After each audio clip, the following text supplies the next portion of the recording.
So first up, out of the traps, is Philip Levine. Philip is a London-based artist, entrepreneur and trendsetter. You will have seen him earlier on his plinth. Philip took the problems of boredness and converted it into a creative enterprise. Most importantly, he has coined the phrase, bored dazzling. Over to you, Philip.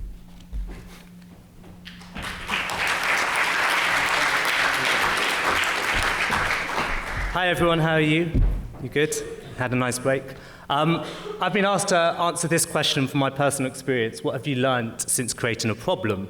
And I've got to take you back to how it all started to answer this question for you. So I'm going to just do a short, sharp snippet of how it all started and how I've got to be speaking to you today. But firstly, who would like to see what I look like in 60 years' time? Anyone? Yeah? Yeah? Okay.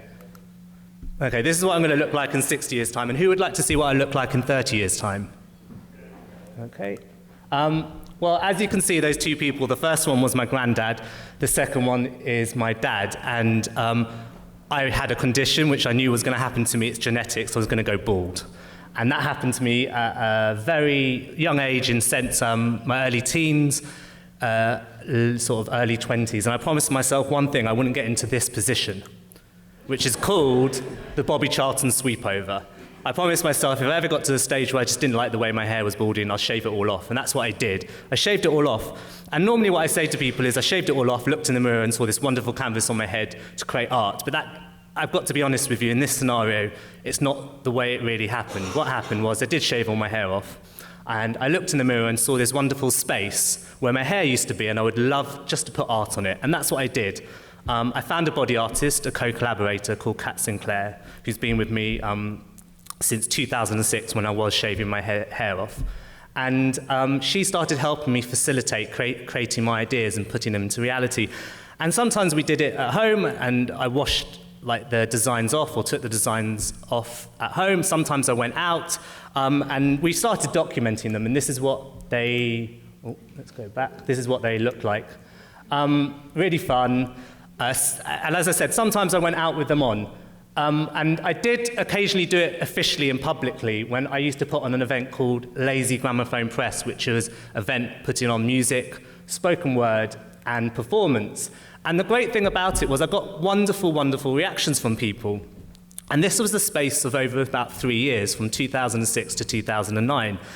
And I just thought there was something a bit special, and the people's reaction in public spaces when I did go out, which was occasionally maybe once or twice a month with a head design on that you've seen, was great. And you know, I was like, okay, well, Kat, we put all these ideas together, we've documented it, and as you saw with these images, I thought, well, let's put a little blog website up, and I did that. I put the blog website up in 2009, about September time, and within the space of about 6 months, it was also, some of the images were on Facebook, so it was a social media element, but essentially it was shared among friends in the internet on the web.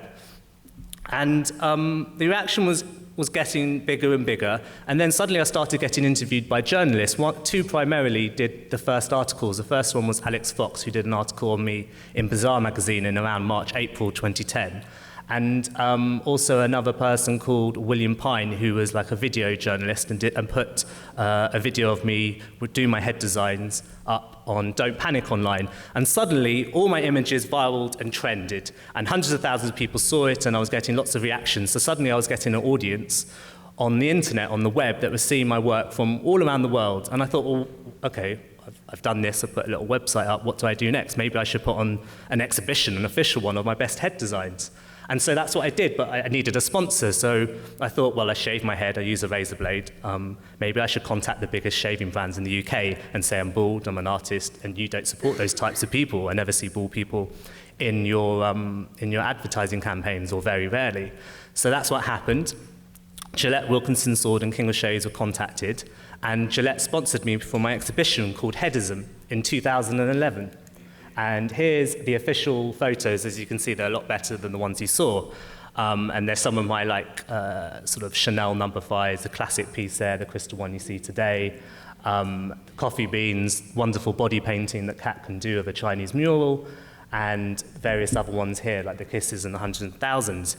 And again, I got a great reaction, and I actually started going out more officially to promote my show Headism during that time. And I used to gate crash a lot of parties. When a guy walks up to a security guard with a crystal head, there's no way they won't let him into the office, into the party. So that's what happened, and I actually gate crashed the London Design Festival's party at the V&A many years back. And I started chatting to lots of people. As it happens, people seem to gravitate towards me. And I started chatting to one person called Jeffrey Marsh, who was quite amazed by what I was looking like. And he's actually, or was, the co-curator of the David Bowie exhibition that happened last year at the V&A.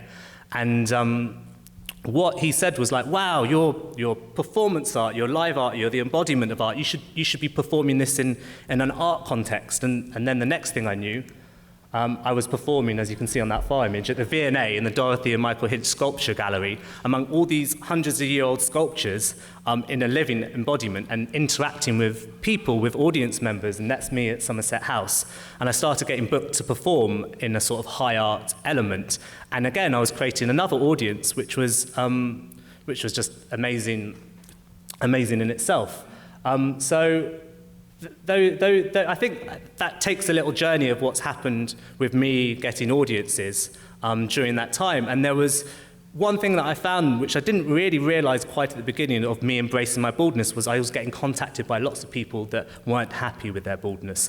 Men that were balding at a young age and seeing it as their youth eluding them, leaving them, and particularly women and young children who were otherwise going through chemotherapy and losing patches or all of their hair, and in some cases as well, alopecia, where you have patches of your hair and you lose it. And I actually got contacted by many, many people inspired, and it was just such a wonderful thing to know that what had started off as something of me just embracing my baldness and just having a bit of fun in a creative way, thinking of a small creative idea, sort of snowballed. And there was one story where I got contacted by a lovely lady called Lani in San Francisco, and she said, I love what you do, and my 11-year-old son loves what you do, but the reason I love and we love what you do is because my son has full-blown alopecia, he's completely bald, and he's 11 years old, he's becoming aware of what he looks like, he's at that age, he's among his friends that all have hair, and he's realizing there's a way of identity in the world, and he wasn't happy about it. But then we came across your pictures, and he completely saw a different way to realize that actually what he has is an amazing thing. And I said, well, that's wonderful. I'm actually in San Francisco by coincidence, but I suppose in these senses, maybe it's just meant to be. I was going to visit my brother who lives there, and I said, would you like to spend one afternoon together? And I would be very happy to design on Michael's head, one of his favorite head designs. And she said, actually, we would love to. So what happened was I met them in San Francisco a few months later, and we started designing on Michael's head, and what a surprise, the boy wants spikes on his head. And there's the start of the design bit by bit, and then from that we ended up like this, which was great, And you can see, I think there's no need for me to explain, but you can see the wonderful happiness on his head, and he went to school the next day like that, and was very proud of it, and his principal loved it, and then apparently when he went to sports later, his sports teacher freaked out and just told him to take it all off. But until then I was quite impressed, because I've never slept in that. That's just a nightmare to sleep in.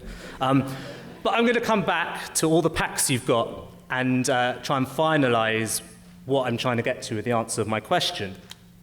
And there was a really great point that was said in the pack, which is the aim of the summit is to get you all to leave the room with the confidence and the tools to accept this challenge head on and try something new.